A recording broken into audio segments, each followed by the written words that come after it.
test and it will drive you throughout even the entire week, depending on how tech relate with someone.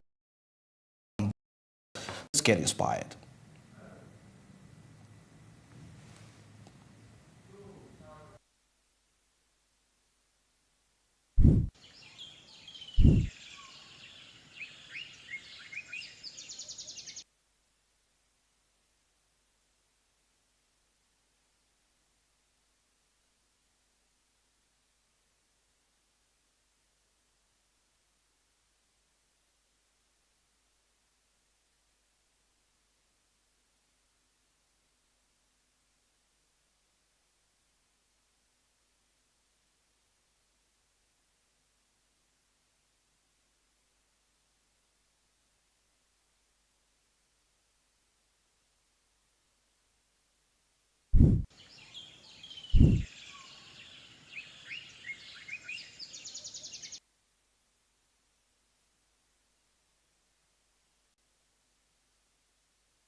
All right, now as we proceed along here, we've not been able to get the quote of the day today due to some technicalities, but proceeding along with some other aspects that are having to play here. Uh, Halle Berry says that the first step is clearly defining what it is you are after. And of course, because without knowing that, you'll actually navigate it. That is according to Halle Berry. And then Tony Robbins says that take the opportunity to learn from your mistakes and then find the cause from your problem and eliminate it. And they say that don't try to be perfect, just be excellent. Just be an excellent example of actually being human. That is according to what Tony Robbins says. And then Simon Biles says that I'm not the next Usain Bolt or Michael Phelps. I'm the first Simon yourself to any other person who have that.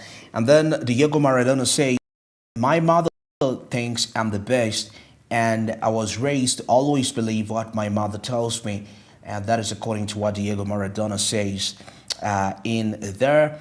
And of course, today being 11th, the quote of the day is coming in from Alexander the Great, who says that I'm not afraid of army lions led by sheep. I'm afraid of an army sheep led by a lion. You know, so in other words, he's trying to tell us that leadership is very vital for any success. So as business persons, as entrepreneurs, we need to embrace the aspect of leadership. You can imagine what Alexander the Great said. I'm not afraid of an army. If an army contains lions and the leader is a sheep, he won't be afraid. But if an army is composed of the sheep and the leader is a lion, then he will be scared. So leadership, the head, is the key aspect in here. All right, now as we head into other discussions here, let's get into, as we cross to the business here update, Atingi Eagle, who was appointed as the Bank of Uganda governor, and then Nwagaba, deputy. Now, Michael Tingigo, appointed as the new governor of the Bank of Uganda, ended a 3-year period without a substantive head since the death of Emmanuel Tumusiime Mtebire. That was in January 2022. Now, Atingi Igo, who has been serving as deputy governor, now assumes the full leadership bank. Now, in the same announcement, had been named as the new deputy governor. Now, the appointments have confirmed by the deputy presidential press, that is Secretary Farouk Chirunda. Now, we know that Professor Nwagaba is an economist and an international consultant, specializing in economic transformation, eradication, and also wealth creation. You know, that is what we see. Now, he has served as an associate professor, that is at Makerere University, and he's the managing consultant at the Reef Consultant International. Now, he has advised institutions like the World Bank, the UN, Africa. Now, he holds a PhD. He holds a PhD and an MBA in monetary policy. So that is who Nwagaba is. And then a Rotarian and former president of the Rotary Club of Mienga. He has authored the works on urbanization's development at the same time. Now, his appointment as the deputy governor of the Bank of Uganda brings extensive economic expertise to the role.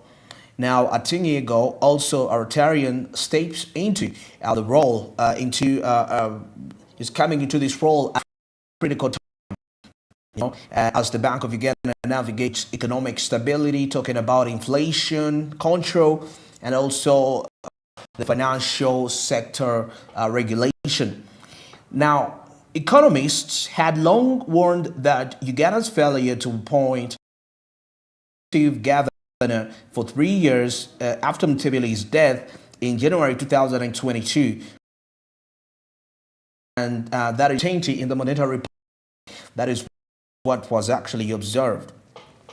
Now, they urged that a vacant top leadership position at the bank weaken investor confidence, critical policy decisions, and risk instability that is within the financial sector. Now, with the governor, major economic reforms and crisis responses lacked a firm direction. That is according to what the analysts really saw. Now, still furthermore, the analysts also pointed out that the absence of a permanent leadership undermined the coordination between fiscal and monetary policy, making it harder to manage inflation, talking about exchange rates and overall economic growth, and that is in a challenging global environment. So Atingi Eagle's appointment is actually expected to bring continuity, given his experience that is within the institution. Now, if we proceed along still onto that, when it comes to matters of the appointment of this job, now Michael Atingi Eagle and his team in the Bank of Uganda have been instrumental in managing economy and by maintaining the stability in the economy. Now, despite the difficulties, Mr. Atingiego and his team at the Bank of Uganda have actually been able to manage the economy while keeping the inflation stable. We're talking about the exchange rate regime and also stable interest rates at the same time. Just battles that the governors really have to deal with stabilizing the. Now, core inflation is exactly 4% to 5% in the next years, and return to a target in economic growth, which is projected to be about 0.5%. That is in the medium. Now, of course, born in 1965 in Soroigo, pursued a Bachelor of Economics from Makerere University, of course, followed by a master's, that is a Master of Arts in Economics at the Cardiff Business School in the United Kingdom, and later a Doctor of Philosophy in that is in Economics from the University of Liverpool in the United Kingdom. Now, this is quite a beautiful profile. Now, he started out at the Bank of Uganda in August 1984, rising through the ranks to become an executive director research central bank. At the same time, the country was also struggling through a civil war that had actually raged in for 4 years, and the economy had been shuttered. Now, we see that severe macroeconomic imbalances fueled inflation and contributed to acute foreign exchange scarcity.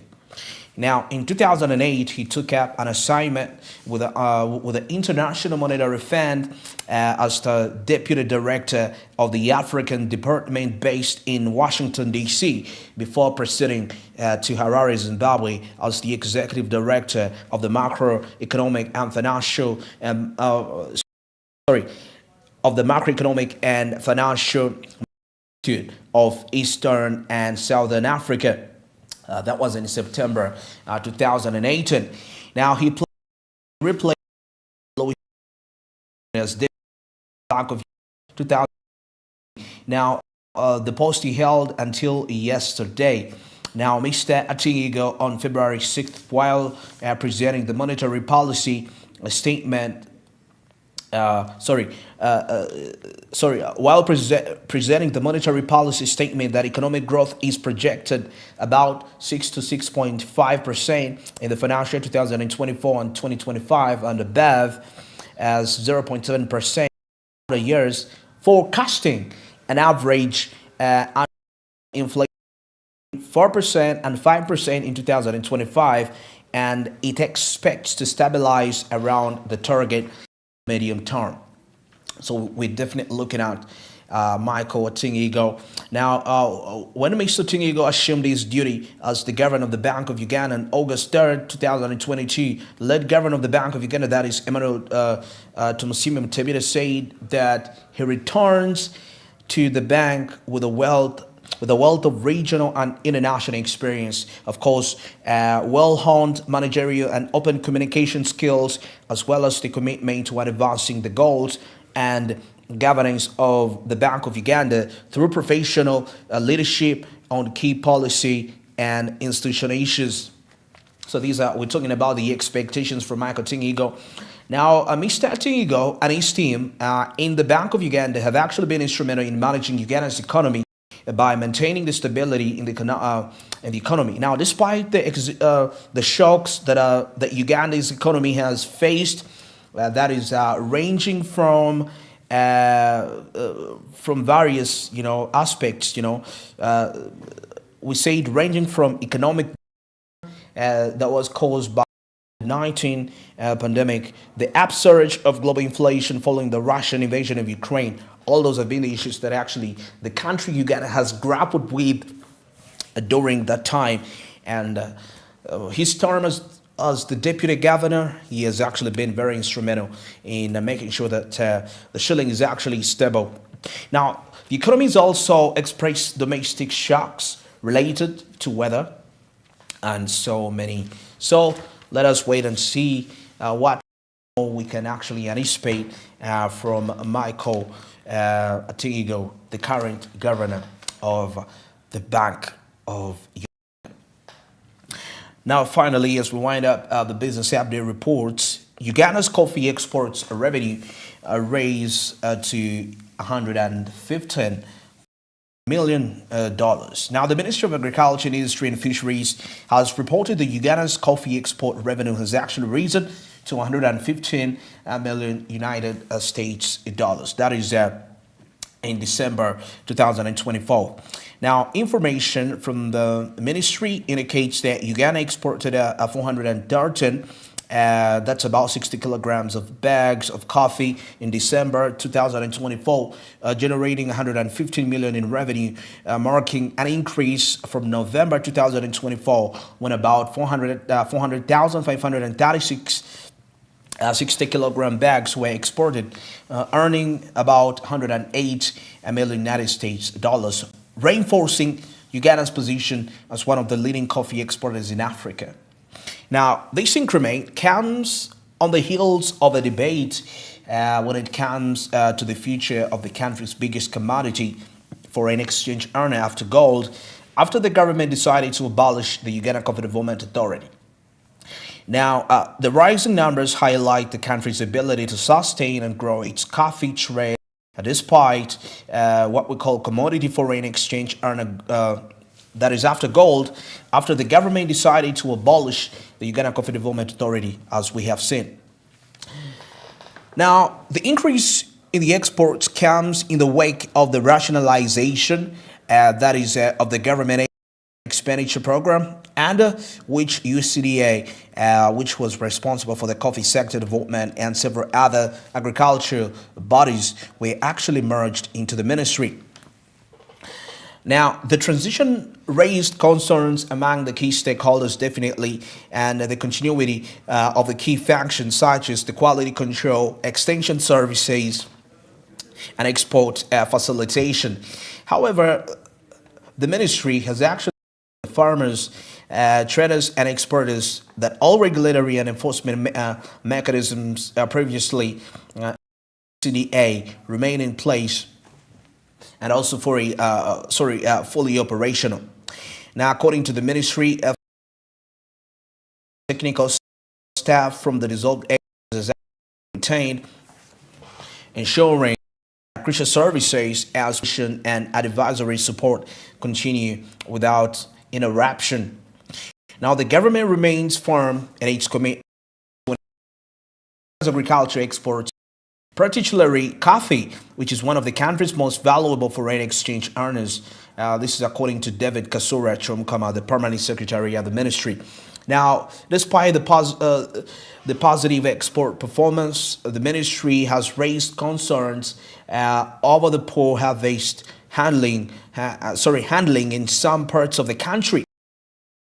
Now, there has been instances of premature harvest average quality coffee, which could actually undermine Ugandan standards and reputation in international markets.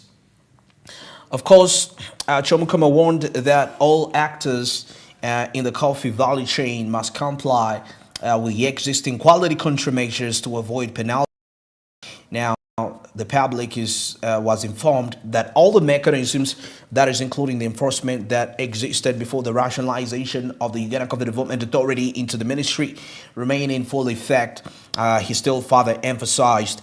Now, the government has urged the stakeholders, that is to uphold the best agronomic and harvesting practices to advance Uganda's competitive edge in the global coffee market. Now, the ministry further states that the December 2024 exports to key destinations, that is including Italy, there is Germany, there is the United States of America, there is China, there is India, there is Algeria, we have Morocco, and so many more. Now, the increase that is in both the volume and the value of the export signals the growing confidence in Uganda's coffee industry and the effectiveness of the government policies aimed at improving Uganda's coffee sector. We also see that the improved earnings reflect the resilience of Uganda's coffee sector, which continues to thrive despite the global economic fluctuations.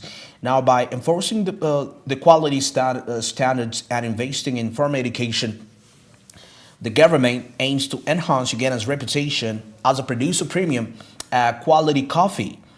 Now, we need to also understand that the ministry reaffirmed its commitment to enhancing the efficiency and competitiveness of Uganda's coffee sector. Of course, while the restructuring under the RAPEX was intended to streamline the operations and cut the government expenditure, has actually been successfully managed without disrupting the trade flows. Now, as Uganda continues to expand its footprint in the international coffee market, the authorities will focus on improving the production standards, talking about enforcing the regulations, supporting the farmers for better extension services, and so much more. Now, of course, with the increase exports and a firm stance on quality assurance, the future of Uganda's coffee looks promising. Now, for farmers and exporters, the message is quite very clear. Adhering to the base practices and the quality standards will not only protect Uganda's reputation, but also ensure what we call the continued growth of the coffee industry in this country, Uganda. Well, let's go for the break right now, and I'll be returning as we take a look at what's headlining in the entertainment industry. Stick around.